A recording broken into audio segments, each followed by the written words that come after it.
Alrighty. Cool. So let's open this thing up here, and the first thing we're gonna build is depressingly extremely easy. Okay, we're going to we're gonna build this first one right here. Okay, it's like, all right. So this is a format though that you see a lot of times in.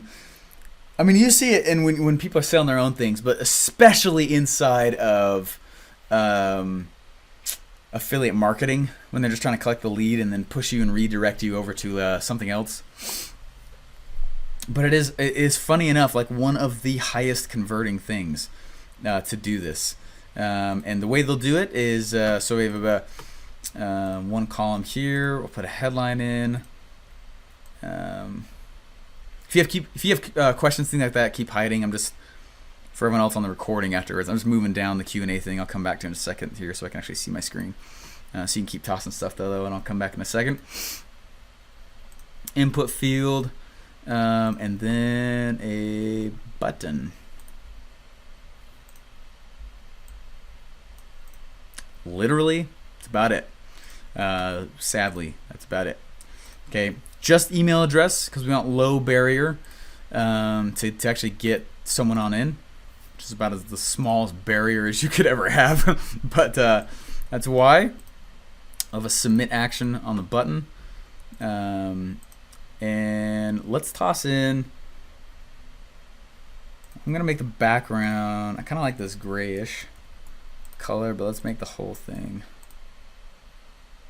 white there, and then we'll make this background kind of that grayish. Kind of like that just a little bit. Cool.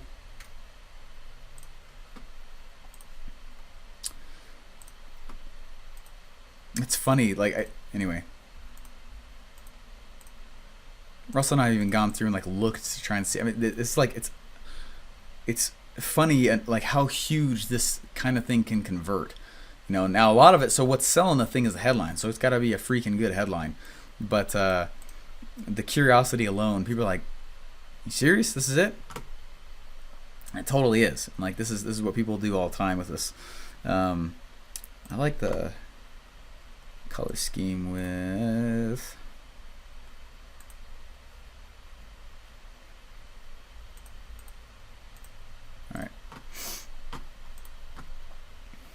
So anyway, I wish there was more I could toss in here.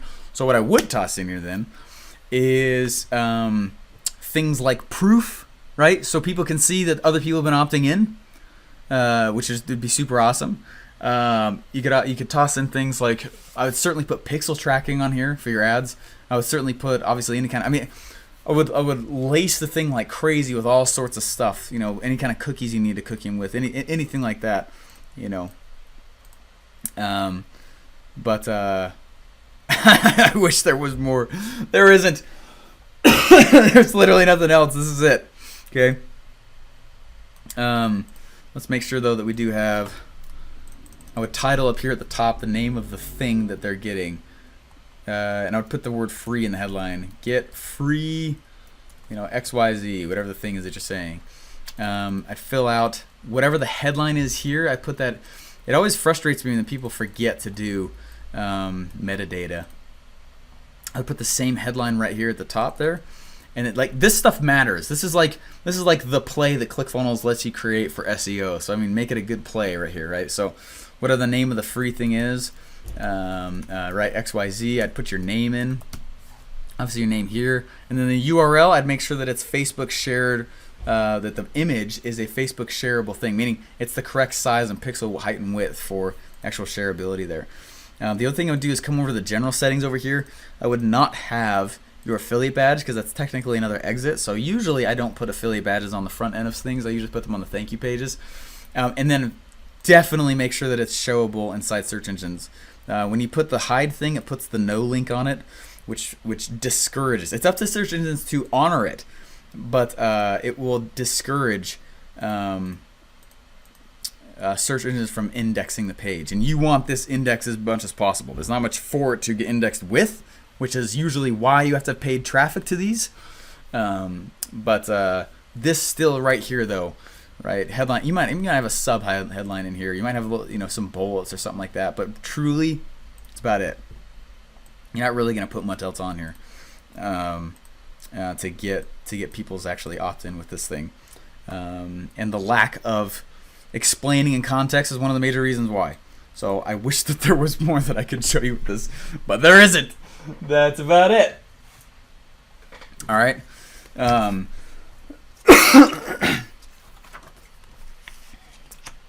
So if you guys have the Funnel Hackers Cookbook, what I want to go through real quick with this though.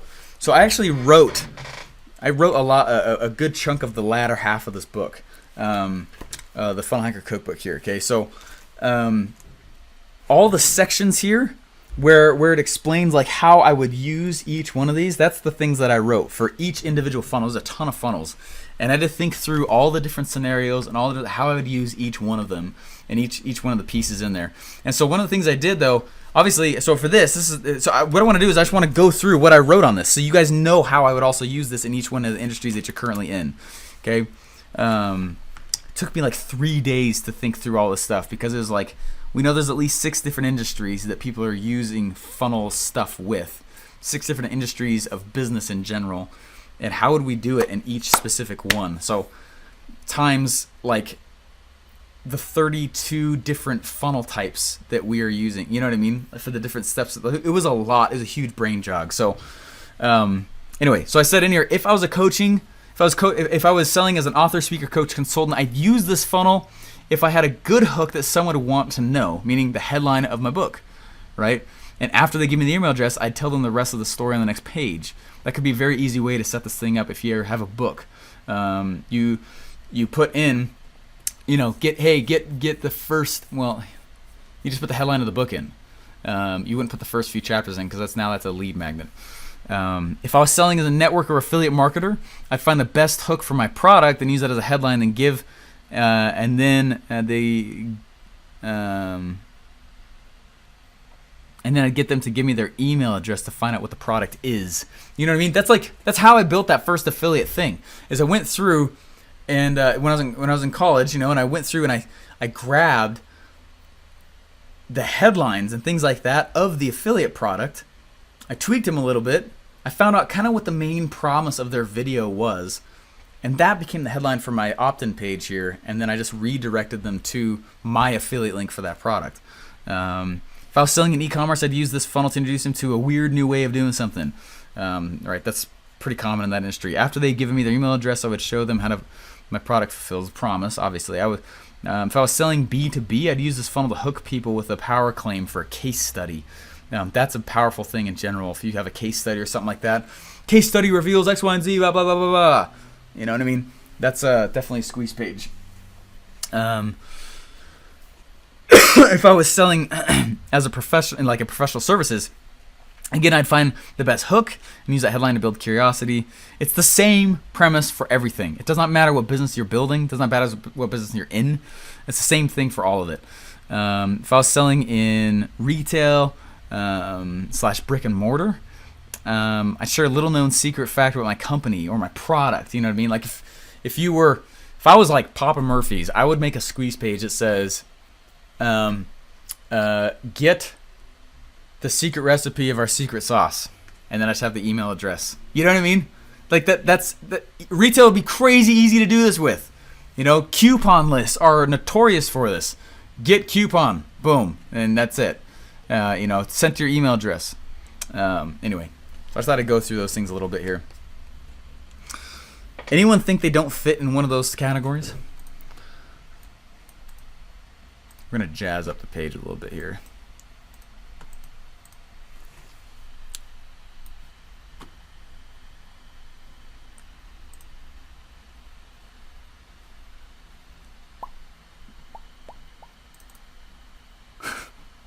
That's nasty. We're not putting that in.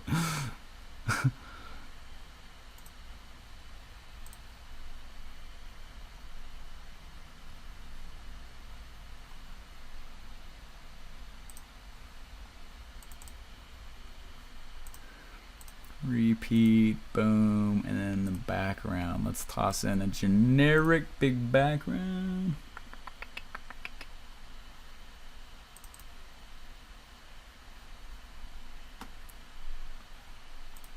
Not in love, but it's working.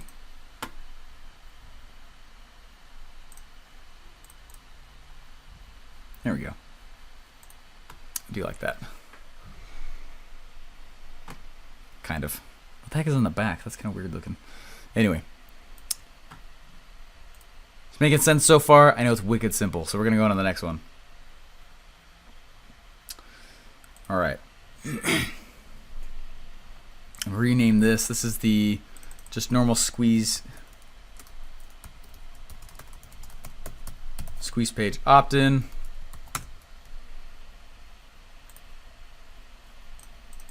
And name it in both places.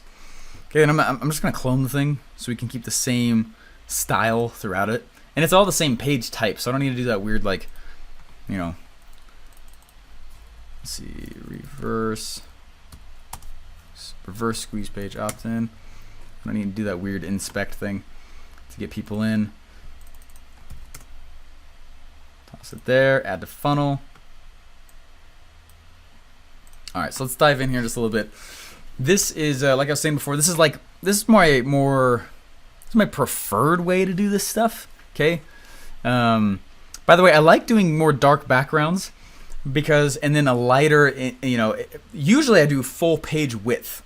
Okay. Horizontal means stability and security, right? Height means power. Okay, that's typically what that means. That's why big, massive skyscrapers, there's power with that, right? A lot of government buildings, though, and a lot of government monuments are both. They're just huge structures in general. That's why monuments are gigantic. But honestly, if you look at like courthouses and things like that, they're big, wide, got a lot of those flat line horizontal staircases, things like that. That's a lot of design elements that brings in the feelings of security, of authority and power. I'm sorry, not authority and power, but like stability. Okay, that's one of the reasons why I like to do a lot of things in full width columns. Okay, I from side page to side page. So most times I don't do what I just did right here, but with this page type, it works really, really well to do like that. But then power, if you think of like big, massive columns that people will put in front of their houses, you know, in front of big doorways, in front of super nice houses, things like that. So there's power with that, right? Anyway, that's why that happens. Those are shapes mean stuff. Diagonal lines means motion, and so if you look at magazine covers, a lot of times what will happen on them is whatever picture they're in, it might be some picture of some person, but the shape of their body is in a diagonal way, which means motion, action, and creates curiosity. Whereas like if it's horizontal, things like that, you know what I mean?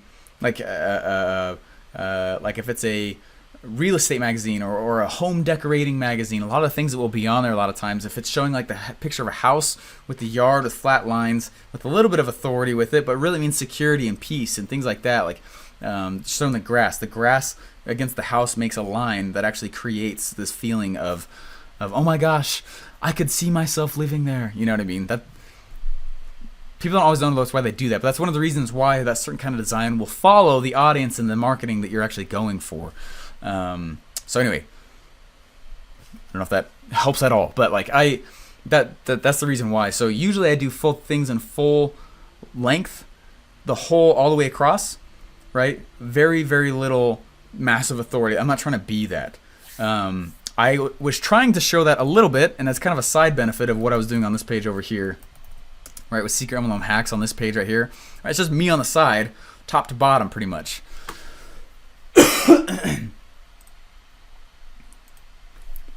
Computer is there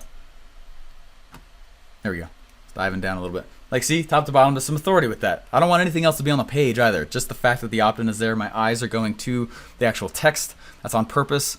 I think initially I was actually faced the other way, but I flipped myself so that I would be looking at the text, and the text is on the right side of the page, because it's been shown that usually text on the right side of the page converts better than when it's on the left side of the page, and they think it's because some people don't have scroll bars on their mice, so they have to click the sidebar right here, and the lazy people of the planet will not move their mouse to the left side of the page. It's a lot easier when it's just right here on the right. No joke, okay? Anyway, interesting stuff, huh? Got some comments coming in. Let me go check them out here. Should we write in small text somewhere some sort of notice that they will be subscribing to our email list by claiming this free offer? I don't, and I definitely do not ever do double opt-ins, ever. But yeah. Churches, power and stability. Interesting. That is interesting. Yeah, absolutely. Architecture speaks a lot to that kind of design, stuff like that. But the same kind of psychology and elements are in page design. And as you start walking around and looking around and start checking out people's pages, especially people who are in some kind of position of authority, a lot of times you'll start to see these different design elements. And if something feels off, it's because they're not adhering to what is typically accepted as what means authority versus stability and stuff like that, or motion. So my arm creates action right there. I'm looking back over. There's some stability with the horizontal line, but I'm looking directly over. Anyway, and if that sounds goofy and cheesy, I totally get it. But it works and is true. So anyway, so let's build out this one though. This is the reverse squeeze page. Reverse squeeze page. So you'll notice on this one, it's totally fine if we're going to toss in. If we actually put in here a, first of all, let me grab this image here, and I'm going to put it on the entire section. And let's repeat it. Let's get rid of this border here. And I want to make this full width. It's really just that other one that I won't do full width on. I'm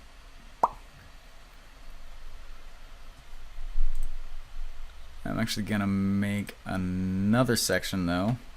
And this will become our top right here. We're going to do one column row, and I'm actually going to drop an image in. Like it popped in weird. Okay. And icons and logos are literally just for scratching the back of the individual, especially on a front end funnel. Nobody knows who you are yet. No one totally cares that you got a sweet logo. They're just trying to answer the question, who are you? What do you want from me? Are you going to fight me? Should I run? So especially at the beginning, guys, like logos of your business and icons do nothing for conversion. Okay, in follow-up sales and stuff like that, yeah, it might go and it's actually going to start tossing in, some there might be some credibility things that start happening with this whole thing, right? But anyway, that's the whole reason why. So don't worry about logos. Ah, crap, I forgot to save. I just reloaded the page. All right, 2.5. All right. But that's why. So don't worry about. That's why I get frustrated when people are like, "Do you like this logo?" And I was like, "Where are you putting it?" Well, it's for my tripwire funnel. Who cares? Don't worry about it. Doesn't matter yet. All right.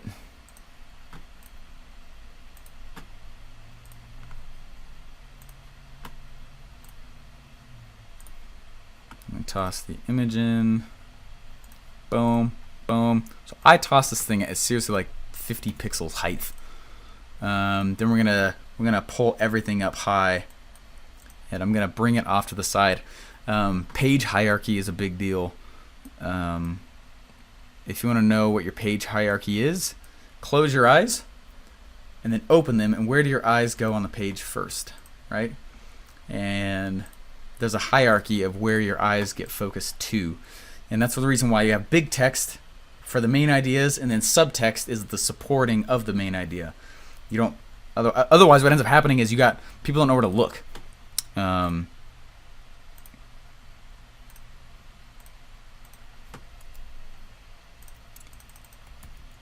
You guys didn't know I was such a geek about this stuff.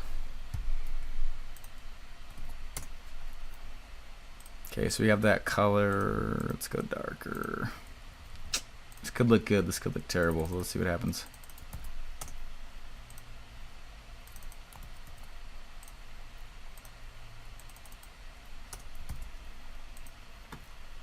I want the background here. That's totally black. I don't want that. I want an in between of those. This is a This is a monochromatic color scheme. Restore that to what it was, but I want the top banner here to be an anchor for the page. Anchors don't always have to be at the bottom of pages. It's not quite black. Let's lighten it just a little, add some more white. There we go.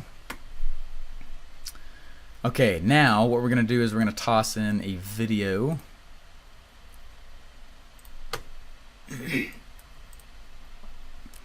Headlines and buttons should be gigantic, usually.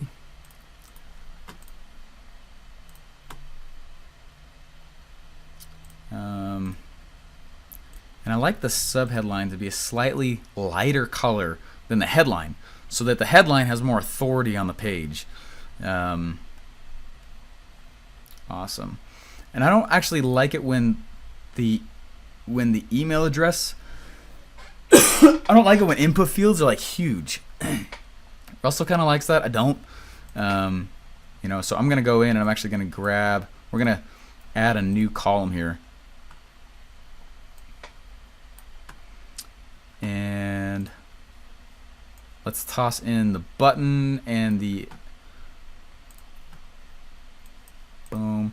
And I'm just going to shrink down the percentage width. Boop, right there. It doesn't need to be that big. I'm going to toss in another little call to action here. Let's toss 5 pixel padding on it. I hope this is somewhat interesting to watch. I never know. I know I'm a total geek about it, so I never know if it's like super awesome or not. All right, so I'm actually gonna make. Okay, you know what? I want this. Let's go grab a poppy kind of a color. Okay, and the reason we're gonna do that because poppy colors has a lot of authority on a page, right? If you have a color that's really kind of dark versus a bright color, your eyes shoot over to the bright color real fast. It's the only issue I have with this shirt is that it's all loud, right? All right, so if we go and let's go add.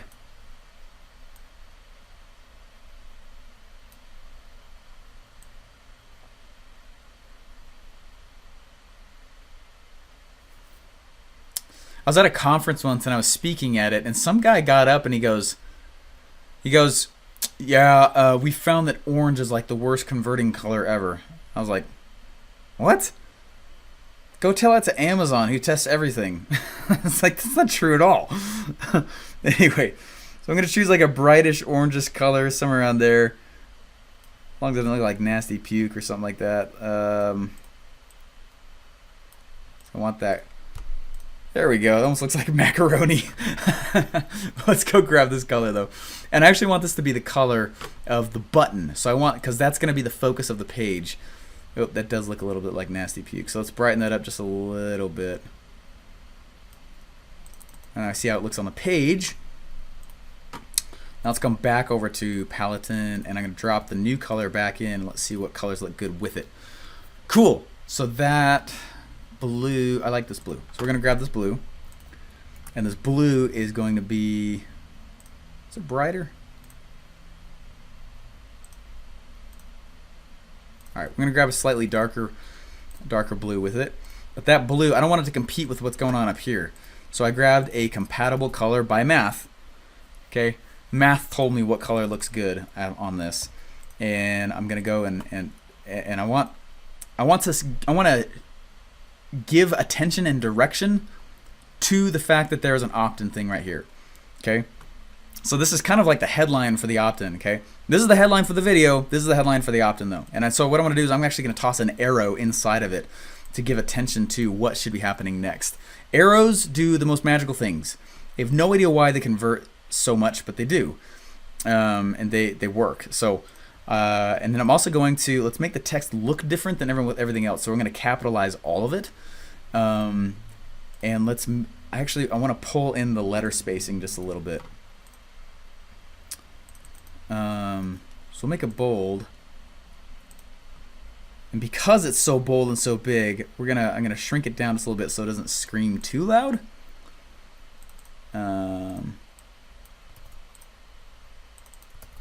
and we had to pop out certain elements of it. There we go.